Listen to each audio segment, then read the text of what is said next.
Shabbat Shalom and welcome to Israel Update. This week I'm going to be showing you a video clip that really moved me. I appreciated this person's honesty so much. It's a man who speaks about how he used to hate Jews and the things that ended up changing his mind. And it was very bold and brave of him to do so in the middle of California. And he was speaking to people. I'll show it to you in a moment. Big sign up speaking to people. And I just want you to really pay attention and listen to what it is that he's saying. Because if anything highlights the danger of the Palestinian lie, the Palestinian myth, however you want to frame it, we see it evidenced in this man. And I think that it's so important nowadays for truth to be the thing that rings out. We're surrounded by so many voices. They're loud. Everywhere we look, there's a different opinion. And I think one of the most terrifying things we're facing today as the body of Christ, as people who care about truth, is that truth has seemed to become quieter. Facts have become quieter, and people's opinions have taken the driving seat of discussion, rhetoric, and ultimately shaping people's ideology. We see that so clearly and evidently on college campuses. We see it clearly and evidently when we look at the statistics of anti-Semitism. It's at the highest level in the United States that it's ever been. The amount of people that are anti-Israel, pro the Palestinian myth, lie, narrative shows you the power of propaganda. Again, if we needed to see the power of propaganda, all we have to do is look at the Nazi regime. When Hitler was democratically voted in 1933, from then until when he invaded Poland on the 1st of September 1939, and then the Holocaust began to happen in full swing. After all those years, through all those years, propaganda rang out to the point where most people that observed what was happening turned out to be bystanders who did not intervene and did not step in and did not do anything. The vast majority of the people during the Holocaust were bystanders. And the question I have to ask is, who are we at this time in 2026? When we're seeing the rise of the Fourth Reich, when we're seeing anti-Semitism at the highest levels it's ever been, where we're seeing, like I said, I'm not a Jew, I'm an Arab, I'm Lebanese by descent, and because I've got the tattoos and I'm evidently pro-Jewish, a lot of people assume I am Jewish, and I personally have encountered anti-Semitic rhetoric. People have spat at me and screamed at me and shouted at me, and I've said, I've said some things that a good, probably Christian pastor shouldn't say, but I have also said, I'm not actually a Jew, I'm just somebody who supports the Jews, and then people don't always know what to say about that. But I've said it before, I will say it again, Israel and support of the Jewish people is the dividing line of the church in the end times. And so I want you to pay attention to this video, listen to this man, listen to what it is that he's saying, and watch the reactions of those around him. So let's go and start with playing this clip right now. Why's that? No, I just do. Do you know any Jews? No, never. Hey, my name is Michael. I'm here in Santa Monica, and I'm here to explain to people why I used to hate Jews and why I changed my mind.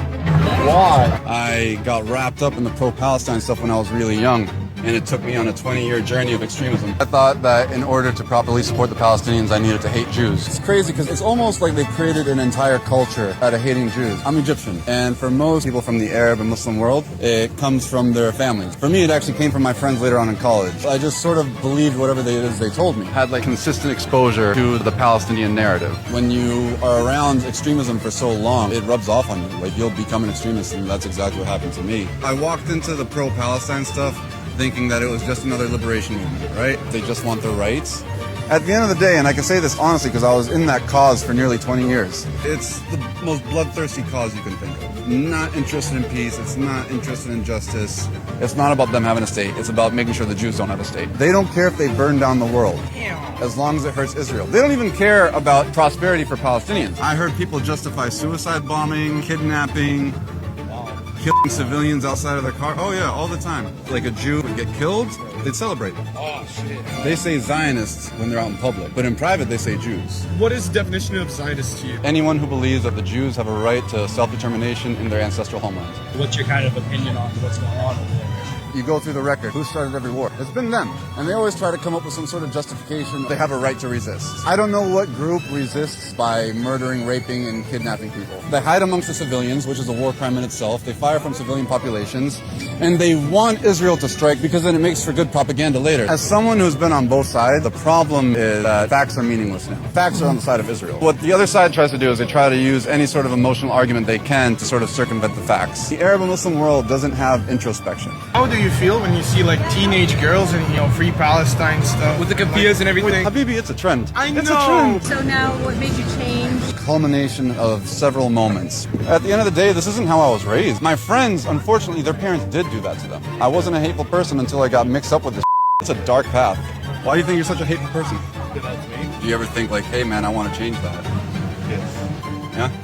When the extremist rhetoric started happening, that's when the alarm bell started going off. Seeing hostage posters get taken down, then seeing posters of hostages in real life, and I tell myself you would never take down the poster of a hostage. And all my friends, now they're not only cheering it on, but the Arab countries that were helping Israel take down the missiles, they were hating on them.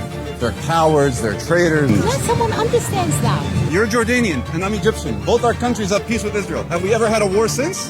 No. I'm glad you are not his person. Thank you. My pleasure. My pleasure. Bringing awareness. God bless. God bless you. That just felt like a truth buffet. Everything that this man was saying, he was honest about the fact that he used to hate Jews. He spoke about the fact that his mind changed. He explained that as an Egyptian, this is how a lot of his friends were raised, but it's not how he was raised. But notice how he said that when he got to college and his friends got involved in that movement, he became involved in the movement. And even somebody posing the question, what do you think about all these teenage girls running around with this pro-Palestinian stuff? And he just said it's a trend. And that is what we're seeing. It's become trendy. And the irony of specifically the gay community standing and believing that the Palestinian people are disenfranchised and believing that they're united in their cause. The truth of the matter is the only country in the Middle East, the one and only country in the Middle East that supports gay marriage, actually, and that supports gay people is Israel. Now, I understand that can bring up a whole lot of things on the right, and everybody's going to freak out about that. But I'm saying, looking at the cause of the LGBTQ plus community and looking at the cause of the Palestinians, they're intrinsically diametrically opposed and they cannot coexist because of what it is that Sharia law teaches. But there's such brainwashing and propaganda that communities like this say, oh, well, we're going to pick up their cause and fight for it, not understanding that the ideology of the Palestinian cause intrinsically believes that people that are gay should be put to death. Now, it's one thing as Christians to proselytize, to evangelize. The worst you might find from a group of Christians is a lot of judgment or somebody saying to you, oh, well, you're going to go to hell. However, the extremes on the Muslim end are, we're going to kill you. So there's quite a large differential between extremist Christians and extremist Muslims. And what we have to wake up to and be aware of is what it is that extremist ideology teaches and how it first gets its foot in the door. And most of the time, it's coming in a guised narrative of victimhood through the Palestinian myth. And that is something that I cannot explain how strongly I feel about this. I can see it so clearly because as soon as you present somebody as a victim, anybody else around them automatically is seen as the perpetrator. When in reality, if Israel had wanted to commit a genocide, after October 7th, on October 8th, every single Palestinian territory could have been flattened and wiped out, but they did not do that. Looking at population charts and population growth reports, during the Holocaust, I've said this so many times, the amount of Jews that existed in the world up until 1939, from 1939 to 1945, the population declined so intensively due to 6 million Jews being slaughtered in the Holocaust that today in 2026, the numbers are still not what they were pre-Holocaust days of Jews that live in the world. Whereas when you look at the numbers of the Palestinian population, they've quadrupled since Israel returned to the land in 1948. That's data. That's facts. That's truth. And yet people will respond with anger and emotion when facts are presented because truth has been put on the sideline and emotion has been put at the forefront. And that is what we continue to confront here and continue to bring a rebuttal to. The lies, the propaganda, the myths surrounding specifically this, the Palestinian lie, the Palestinian narrative that they are victims and that Israel is the perpetrator. Israel is losing the PR campaign. They are losing the PR battle, and that's what's so frightening. But when you look at the data, the statistics, the facts, the truth, one of the other things that man said in the video is that if you look at every single war that has occurred from 1948, not one time has Israel been the initial aggressor, not one time. And you can say that and people will just throw out words like genocide and then everybody freaks out, but it's not the truth. And so we're committed here at the House of Destiny to bringing you the truth, no matter what. I know for a fact, without any question, if Kim was alive today, we would be in Israel, boots on the ground, doing everything we could to help. That's what we would be doing if he was here. And that's why we continue to stand on the truth that Israel is forever. God bless you guys. Thank you for watching, and we'll see you next week.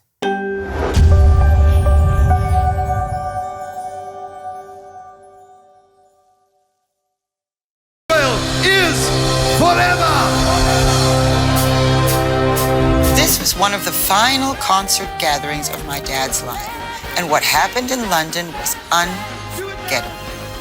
For your donation of $25 or more, we want to send you, somewhere in the future, a prophetic legacy, along with a special digital booklet.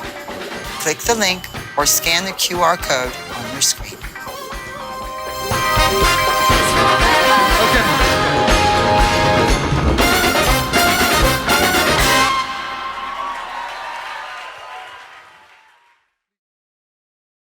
Hello, friends.